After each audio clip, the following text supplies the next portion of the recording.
อืมเป็นโดไดยทุกคน ส เนาะ บายดี สบายดี สบายดีน้องล่ะ โด ส ย บายดี สบายดี ถือว่ามามื้อนี้ก็มาหาทางน้องสายไหมเนาะ โดย ก็ถือว่าโดนนานแล้วน้องล่ะเนาะที่บ่ได้มาออกคลิปหรือว่ามาถ่ายคลิปอืมเป็นจังไดมื้อนี้อยู่เฮือนกับไผน้องล่ะ คนเดียว อยู่คนเดียว ตามเคยอืมก็คือมาในมื้อนี้นี่จังไดน้องล่ะสิออกมาเปิดใจอีกบ่ เปิด เปิดใจอีกที่ผ่านมาก็เคยเปิดใจมาแล้วเนาะเป็นจั่งใดช่วงน่ะบ่มีบ่ มีอยู่ เป็นจั่งใดเป็นจั่งใดคือมาเปิดใจใหม่ซะ ยังบ่ถึกใจเฮา ยังบ่ถึกใจอื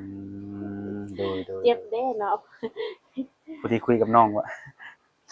ก็ดีคือกันได้เพราะว่าน้องเพิ่นจังบอกความจริงมาเลยในเมื่อเฮาบ่ถูกใจเฮาก็บ่ล้มบ่คุยแม่นบ่ล่ะแต่คือว่าเปิดไมค์จักซะละหน่อย ใช่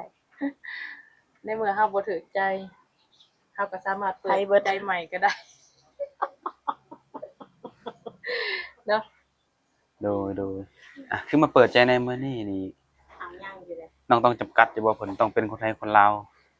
บ่ บ่ได้จำกัดอีกปัจจุบันนี้น้องอายุจักปีแล้วนี่ เศร้า อายุ20ปีเนาะมาเปิดใจรอบนี้อยากได้คนคุยคือเก่าหรือว่าอยากได้คนมาสร้างมาสานกันเลย เอาคนคุยก่อนก็ได้ คนคุยก่อนโอ้ต้องจำกัดอายุเพิ่นไว้อยู่บ่ บ่ บ่จำกัดอายุแม่นบ่คือรับได้เบิดเลยอืมมั่นใจบ่ มั่นใจ ถ้าว่าคือน้องนี่บ่จำกัดอายุเนาะถ้าแบบคนโสดแบบอายุประมาณ70นี่น้องล่ะมันก็มีอยู่ถ้าเพิ่นสนใจน้องนี่น้องก็สิคุยกับเพิ่นได้บ่ เอา60ลงมาซะ แน่แน่นอนเปลี่ยนใจไวปานหยังเนาะทุกคนเนาะคือเปลี่ยนเอา60ลงมาเนาะแม่นถ้าเฮาบ่จำกัดมันก็สิมีหลายรุ่นหลายอายุเข้ามาจีบเฮาแต่ถ้าเฮาจำกัดเมียนคนที่เกินเพิ่นก็จะบ่เข้ามาจีบเอา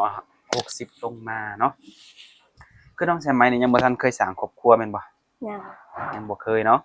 ถ้าคนที่เข้ามาจีบน้องแล้วเพิ่นนี่เคยมีประสบการณ์เคยสร้างครอบครัวมานี่น้องก็สิล้มนำเพิ่นได้บ่ ได้ ล้มได้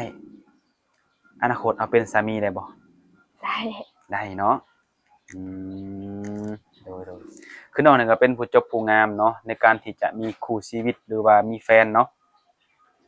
ต้องเลือกว่าเพิ่นต้องหน้าตาดี บ่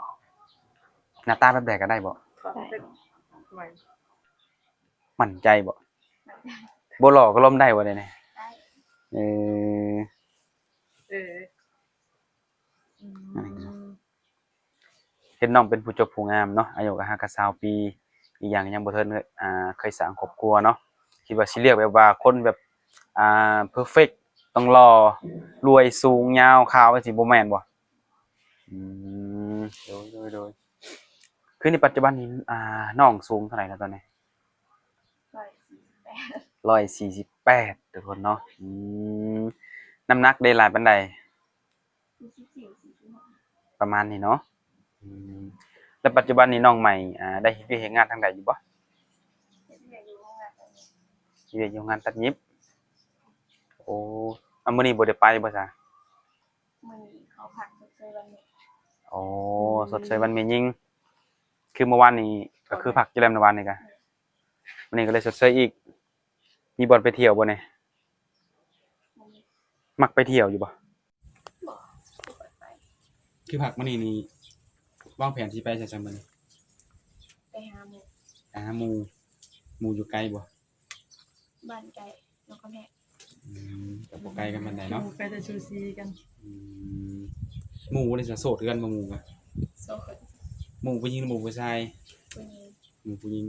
หมู่ผู้ชายก็มีบ่ มี อื แต่ ม บ่หลาย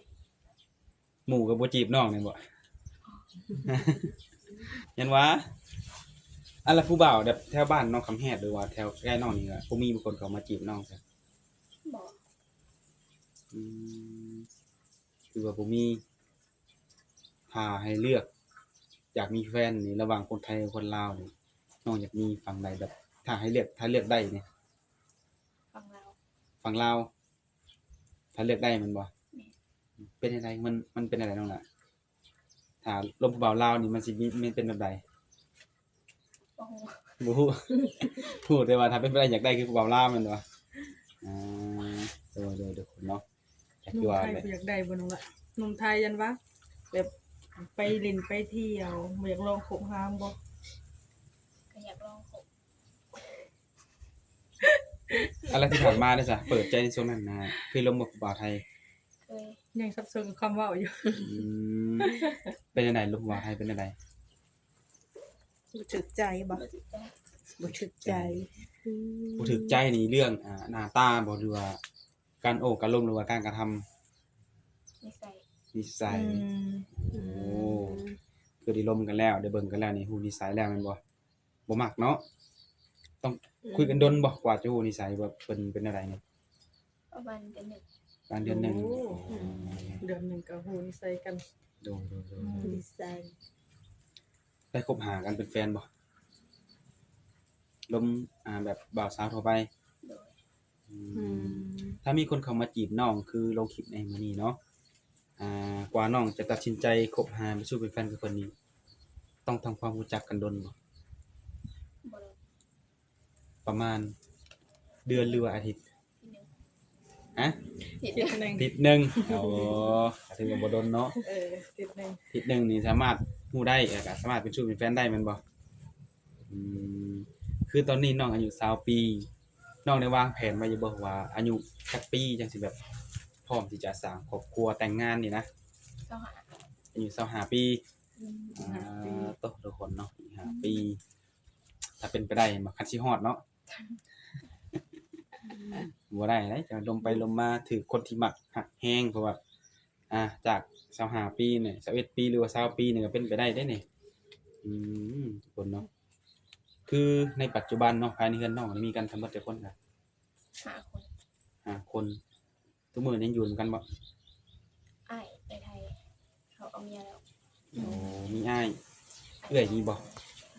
มีแต่อ้ายแม่นบ่คือน้องเป็นลูกสาวหลาอ๋อลูกสาวหลานี่ถ้าเกิดว่าสร้างครอบครัวเนาะออกเรือนได้บ่นี่ ได้ ได้ถ้าน้องไปอยู่นำสามีไปจะอยู่นำพ่อนำแม่ เที่ยวไปเที่ยวมา ไปเที่ยวมาแล้วพ่อแม่ในปัจจุบันเพิ่นประกอบอาชีพหยังทุกมื้อนี้ ประเทศหน้าสิไปเฮ็ดนาเนาะ อืม นาเฮ็ดนานี่ก็ใกล้จะใกล้เข้ามาแล้วเนาะ โดย อืมน้องเฮ็ดนาเป็นบ่ เป็น ยันว่าโอ้ยยันขี้กระเดือนบ่ยันต้มยันหยังแต่ละปีกุมกินบ่เข้าซะปีหนึงได้หลายปานใด 8 9 92ยามเฮ็ดนานี่อ้ายเพิ่นก็ได้มาช่วยอยู่บ่ 12บอก แต่น้องพ่อแม่สามคนนี่บ่เฮ็ด อืม พ่อเพิ่นอายุหลายปานใดคือว่าใช้นาได้ 46 โอ้ ยังหนุ่มอยู่เนาะอืม แต่ปัจจุเริ่มมื้อนี้พ่อกับแม่ไปไส อยู่นะ ไปเฮ็ดให้นา จับ ลูกสาวนี่บ่ฮู้เลยแม่นบ่ บอก อ่าได้ออกไปนาอยู่บ่ซั่นนี่บ่ได้ออกเลยแม่นบ่ บอก อืม ถือว่าเป็นช่วงเวลาพักเวียกพักผ่อนตัวเองเนาะถ้าออกไปนานี่คือสิได้เวียกแม่นบ่ บ่ได้เฮ็ด บ่ได้เฮ็ดบ่ ไปสิสุด โอ้เลี้ยงเป็ดเลี้ยงไก่บ่อยู่นา เรียก หลายบ่ ลาย หลายอยู่ทำผู้บ่าวมาลินน้ำนี่ขาสู่บ่กินได้บ่เนี่ย ใหญ่ น้องเฮ็ดเป็นบ่ บอก ให้ไผเฮ็ดซะบัดนี้ แม่ก็เฮ็ดเอง ให้เพิ่นเฮ็ดเอง แม่นเนาะเพิ่นมาหาเฮาเนาะเฮามีให้เป็ดไก่นี่ แต่ว่าเรื่องครัวเรื่องหยังนี่ให้เพิ่นจัดการเองจะกินแนวใดจัดการเองเลยเนาะ อืม เลย เออเนาะตรงไปตรงมาเนาะ เองข่อยมีให้แล้ว สิมาให้ข่อยเฮ็ดดินโนเลย เนาะ ถามคำตอบคำเนาะเวลาน้องลมผู้บ่าวเลยจะแบบนี้บ่น้องล่ะ แบบนี้ คือผู้บ่าวนี่เป็นคนที่เว้าหลายสมมุติว่าถ้าในกรณีเพิ่นน่ะเป็นคนเว้าน้อย ก็เลยนิสัยบ่เข้ากันเพิ่นก็เลยบ่ถึกสเปคเพิ่นทำนองนี้หันน่ะถ้ามันจะใส่บ่เป็นนัวนี่คือใส่แต่บ่เกลือนี่คือบ่ถาม มันได้ นะ สายแบบผู้บ่าวเขามากินต่อปากต่อคำอยู่บ่หรือว่าคำตอบคำ คำตอบค คำตอบคำมันก็สิชัดต่อได้บ่ถ้าบ่ถามว่าเฮ็ดหยังอยู่มื้อนี้ตอบบ่ได้ซะ นอน นอนนั่นนี่บ่หรือว่าเฮ็ดเวียกจังซี่บ่ นอนนะ นอนซำนี้แล้วเลยบ่ได้ถามเมื่อคืนเนาะ โอ้ อันนี้คือเป็นแบบว่าเป็นบุคลิกของน้องเนาะ แม่น ในการอบรมหรือว่าการคุยถ้าว่าหนุ่มๆคนใดเนาะแบบว่ามักหรือว่ารับในการอบรมของน้องได้ก็สื่อสารกับต่อได้น้องน่ะเนาะ ผัวน้องเป็นคนตรงเด้ แม่น เป็นคนตรงจะหับได้จะเกาคุยได้กับทำนองนี้หันนะ คือน้องไปเฮ็ดงานนี่ดนแล้วบ่ ำเดือนนี้เดือนที่ เดือนที่สาม อยู่ตรงนี้เนาะ อยู่ซิโนเฮานี่ 3สวรรค์ อยู่สวรรค์ออกไปจังไดมาจังได ตดเข้ามาหามาส่ง รถมาส่งเชียร์ค่าบ่ ตัดจากเงินเดือน เดือนหนึงหลายปานใดตัดค่ารถเนาะ 200,000 โอ้ รวมๆแล้วเงินเดือนน้องหลายปานใดล่ะ เดือนที่นี้ได้2,700,000 2,700,000แสดงว่าเงินเดือนแต่ละเดือนบ่ซ้ำเก่าบ่ บอก โอ้แบบมีโอมีหยังบ่ ขาดเรียบแบบตัดปกติหาเงินเดือนล้านแปด เขาได้เงินเดือน โอ้ ว่าเขาไปเวียกบ่เคยขาดเขาเพิ่มเงินเดือนให้ มันขยัน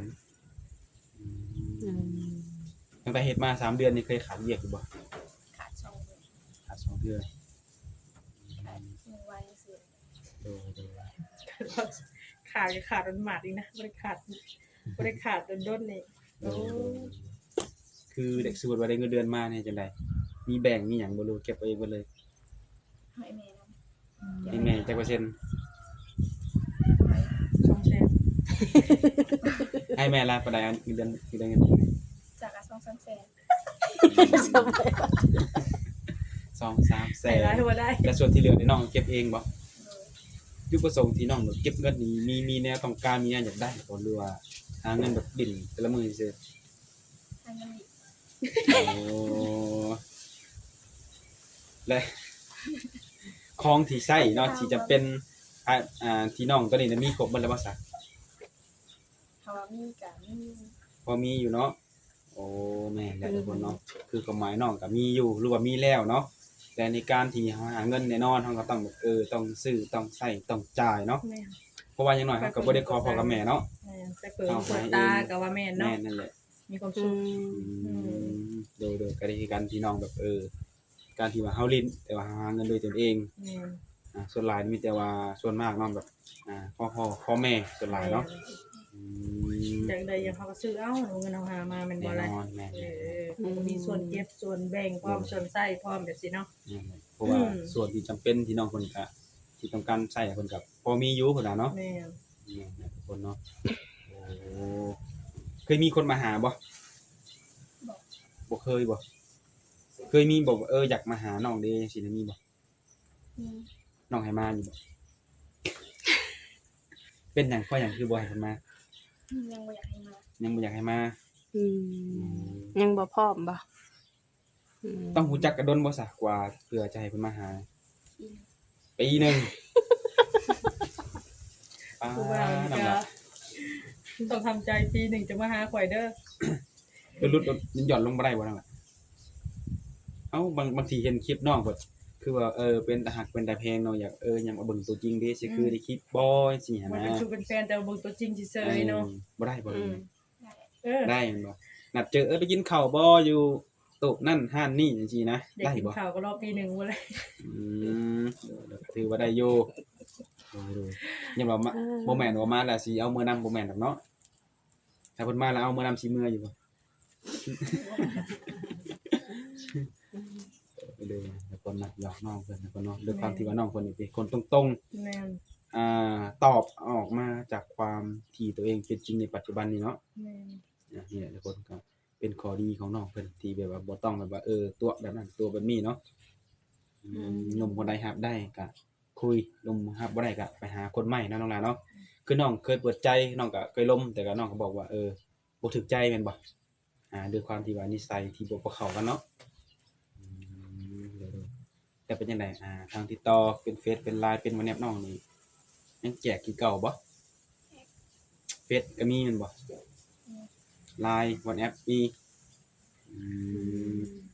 ไปเฮ็ดงานนี่ก็สิมีเวลาลงผู้บ่าวหรือว่าเอาถามตรงนั้น มีแต่ช่วงตอนเที่ยง ตอนเที่ยงเลิกงานจักโมงซั่น เลิกงาน5 โมงแลง 5 โมงแลง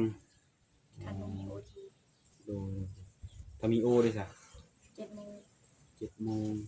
เพื่อมาฮอดนี่ก็ ประมาณเกือบฮอด8 โมงพุ่นแหละ อืม ไปจากเฮือนน้องไปสู่บ่อนฮอดบ่30 นาที กว่า กว่านั่นบ่เกือบชั่วโมงว่าซั่นเนาะ อืม ทุกคนเนาะหมู่คู่เฮ็ดงานนำกันบ่อืมทุกคนเนาะก็มีแต่ว่าจังไดฝากหนุ่มๆหั่นแหละทุกคนเนาะคือมาเปิดใจน้องมื้อนี้ก็คือถามแต่ละเรื่องของน้องตอบออกมาจากความเป็นจริงของตัวเองเนาะคือว่าตอบจากใจแหละทุกคนเนาะหนุ่มคนใดอยากโอ้อยากร่วมก็ทักทายมาได้บ่ว่าจะเป็นทางเฟซทาง LINE หรือว่าทาง WhatsApp ทุกคนเนาะการโอบระดมระยะเวลาก็ตามเวลาน้องเพิ่นว่างและน้องก็เป็นคนเฮ็ดเวียกเฮ็ดงานเนาะอืมมีหยังสิถามน้องเพิ่นอีกก็ถามได้น้องเจ้า บ่มีแนว มี ทาง หรือบ่มี เบิดนะ คันบ่มีก็มีแต่ให้หนุ่มๆเพิ่นมาถามเอาเองเนาะ แม่น อยากฮู้หยังกับน้องเพิ่นถามเองน้องเพิ่นถามคำตอบคำแต่ว่าตอบตรงเนาะ โดย สิมีข้อดีตัวนี้ทุกคนเนาะ โดยแม่น ตอบเดินนางนมๆหงายหลังไปเลย เอาบ่ได้บางทีเพราะว่าคนเฮามักบ่คือกันนะน้องหลานเนาะ แม่น จังไดก็ขอให้น้องพบพ่อคนที่นิสัยดีเนาะ โดย คนที่เข้ากับน้องได้การโอ้การล้มหรือว่านิสัยใจคอหยังก็แล้วแต่แล้วก็น้องแบบว่าต่างคนต่างได้นั่นแหละ โดย เป็นหนุ่มไทยหนุ่มลาวก็แล้วแต่เนาะขอให้น้อง โดย สุขดีทุกคนเนาะมื้อนี้เอาสำนี้ก่อนมื้อหน้ามาในค่อยว่ากันใหม่เนาะ โดย สบายดี สบายดี